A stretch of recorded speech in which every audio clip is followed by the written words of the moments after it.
بسم اللہ الرحمن الرحیم۔ چینل میں آنے والے سب دوستوں کو خوش آمدید۔ سب دوستوں سے درخواست ہے ایک بار درود پاک پڑھ لیں، چینل کو سبسکرائب لازمی کر دیں۔ دنیا میں دو بادشاہ بہت شاندار جاہ و جلال والے گزرے ہیں۔ دونوں بھائی تھے، ان میں سے ایک کا نام شدید تھا جو بڑا تھا، اور دوسرے کا نام شداد تھا جو اس کے بعد تخت نشین ہوا۔ یہ دونوں وسیع علاقے پر قابض ہو گئے۔ بے شمار لشکر اور مال و دولت ان دونوں نے جمع کر لیے تھے، بلکہ مردوں میں شداد ہی وہ واحد شخص تھا جس نے زمین پر جنت بنائی۔ اپنی اس جنت کا نام ارم رکھا۔ شداد نے جنت بنانے کا خیال حضرت ہود علیہ السلام سے لیا۔ حضرت ہود علیہ السلام نے جب اللہ پاک کی عبادت کا پیغام شداد کو پہنچایا تو شداد نے جواب میں یہ پیغام بھجوایا: میرے پاس دولت، عزت، شہرت سب کچھ ہے، اللہ کی عبادت کر کے میں کیا کروں گا؟ شداد نے اپنے بھائی شدید کی وفات کے بعد اپنی سلطنت کو عروج تک پہنچایا۔ دنیا کے کئی بادشاہ اس کے زیر نگین تھے، کسی بادشاہ میں اتنی ہمت اور طاقت نہیں تھی کہ اس کا مقابلہ کر سکے۔ اس طاقت نے اس کو اتنا مغرور اور تکبر کرنے والا بنا دیا تھا۔ اس وقت کے علماء کرام اور انبیاء کے وارث تھے، اسے بہت سیدھا راستے پر قائم رکھنے کی کوشش کی اور اس کو اللہ کے خوف اور دردناک انجام سے ڈرایا، لیکن اس نے کہا: مجھے جو عزت دولت اس وقت حاصل ہے، اللہ کی عبادت کر کے اس سے اور کیا مل سکتا ہے؟ جو کوئی بھی کسی کی عزت کرتا ہے وہ ترقی یا منصب حاصل کرنے کے لیے کرتا ہے۔ مجھے یہ سب کچھ حاصل ہے، اس لیے میں کسی کی عبادت نہیں کر سکتا۔ شداد کو یہ بھی سمجھانے کی کوشش کی گئی کہ یہ عزت اور دولت آنے جانے والی چیزیں ہیں، جبکہ اگر تو اللہ کی اطاعت کرے گا تو جنت کا حقدار ہوگا، عذاب الہی سے نجات ملے گی، یہ دنیا کے مال و متاع سے زیادہ افضل اور برتر ہے۔ اس نے جنت کے بارے میں دریافت کیا کہ جنت کیسی ہوتی ہے، اس کی خوبیوں کے بارے میں بتاؤ۔ اس کو سیدھا راستہ دکھانے والے اور نصیحت کرنے والوں نے جنت کی وہ صفات جو انبیاء کرام نے بتائی تھیں اس کو بتلائیں۔ اس نے کہا: اگر جنت ایسی ہے تو یہ میں خود ہی دنیا میں بنا سکتا ہوں، مجھے اللہ کی جنت کی ضرورت نہیں۔ اس نے اپنے 100 قابل ترین آدمیوں کو بلایا اور ہر ایک کو 1000 آدمیوں پر نگران بنا دیا۔ اس کے بعد پوری دنیا کے ماہرین کو عدن بلوایا اور اپنے زیر اطاعت سب حکمرانوں کو حکم دیا کہ سونے چاندی کی اینٹیں بنوا کر بھیجیں۔ اور کو عدن کے متصل ایک قطعہ جو 10 کوس چوڑا اور 10 کوس لمبا ہے بنانے کا حکم دیا۔ اس کی بنیادیں اتنی گہرائی تک کھدوائیں کہ پانی تک پہنچ گئیں۔ پھر ان بنیادوں کو سلیمانی سے بھروا دیا۔ جب بنیادیں بھر کر زمین کے برابر ہو گئی تو ان پر سونے چاندی کی اینٹوں کی چنوائی کروا دی۔ ان دیواروں کی بلندی 100 گز مقرر کی۔ جب سورج نکلتا تو اس کی چمک سے دیواروں پر نظر نہیں ٹکتی تھی۔ یوں شہر کی 4 دیواری بنائی گئی۔ اس کے بعد 4 دیواری کے اندر 1000 محل تعمیر کیے گئے، ہر محل 1000 ستونوں والا اور ہر ستون جواہرات سے جڑوایا گیا تھا۔ پھر شہر کے درمیان سے ایک نہر بنائی گئی اور ہر محل میں سے اس نہر سے چھوٹی چھوٹی نہریں لے جائی گئیں۔ ہر محل کی دیواریں اور فرش یاقوت، زمرد، مرجان اور نیلم سے سجائی گئیں۔ نہروں کے کنارے پر ایسی مصنوعی درخت لگائے گئے جن کی جڑیں سونے کی، شاخیں اور پتے زمرد کے تھے۔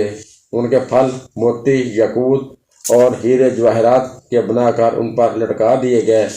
شہر کی دکانوں اور بازاروں کی مشک، زعفران اور عنبر گلاب سے سجائی گئیں۔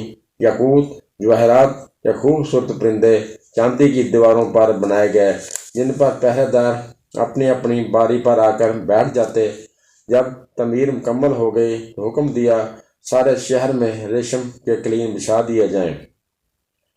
تو نہروں میں کسی کے اندر میٹھا پانی، کسی میں شراب، کسی میں دودھ اور کسی میں شہد اور شربت جاری کر دیا گیا۔ اس جنت کی تعمیر پر 12 سال کا عرصہ لگا اور ہر پیشہ اور ہنر والے کو حکم ہوا کہ اپنے کاموں میں مشغول ہو جائیں اور یہ کہ شہر کے تمام باسیوں کے لیے ہر قسم کے پھل اور میوے پہنچا دیا کریں۔ پورا شہر اس سجاوٹ کے ساتھ تیار ہو گیا تو تمام عمرہ کو حکم دیا کہ شہر میں آباد ہو جائیں۔ پھر شداد خود اپنے لاؤ لشکر کے ساتھ انتہائی تکبر اور غرور کے ساتھ اس شہر کی طرف روانہ ہوا۔ علماء اور مصاحلین کو ساتھ لیا، راستے پر اکٹھا کرتے ان سے متکبرانہ لہجے میں کہتا رہا، ایسی جنت کے لیے مجھے کسی کے آگے جھکنے کا کہتے تھے؟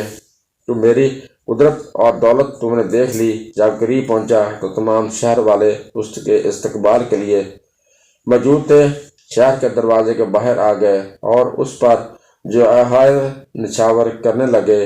اسی ناز و انداز میں چلتے ہوئے جب شہر کے دروازے پر پہنچا تو روایت ہے کبھی اس نے گھوڑے کی ایک رکاب سے پاؤں نکال کر دروازے کی چوکھٹ پر رکھا ہی تھا کہ اس نے وہاں پہلے سے اجنبی شخص کو کھڑے ہوئے دیکھا۔ پوچھا، تو کون ہے؟ اس نے کہا، میں ملک الموت ہوں۔ پوچھا، کیوں آئے ہو؟ ملک الموت نے کہا، تیری جان لینے۔ شداد نے کہا، مجھے اتنی مہلت تو دے دو، میں اپنی بنائی ہوئی جنت تو دیکھ لوں۔ جواب ملا، مجھے حکم نہیں، مجھے اس قدر ہی فرصت دے دو گھوڑے سے اتر جاؤں۔ جواب ملا، اس کی بھی اجازت نہیں۔ چنانچہ شداد کا ایک پاؤں رکاب میں اور دوسرا چوکھٹ ہی میں تھا کہ ملک الموت نے اس کی روح قبض کر لی۔ ایک دفعہ اللہ تعالیٰ نے ملک الموت سے پوچھا، کبھی جان نکالتے وقت رحم آیا؟ ملک الموت نے بتایا، شداد کی جان نکالتے وقت رحم آیا، کتنی محنت سے جنت بنائی لیکن جنت دیکھنا بھی نصیب نہ ہوئی۔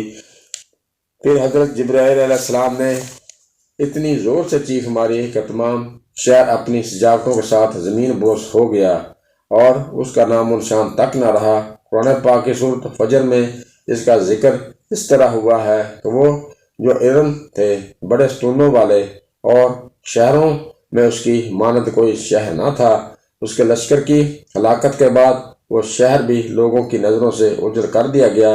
اگر کبھی رات کو عدن کے لوگوں اس کی روشنی اور جھلک نظر آ جاتی ہے، یہ روشنی اس شہر کی دیواروں کی ہے۔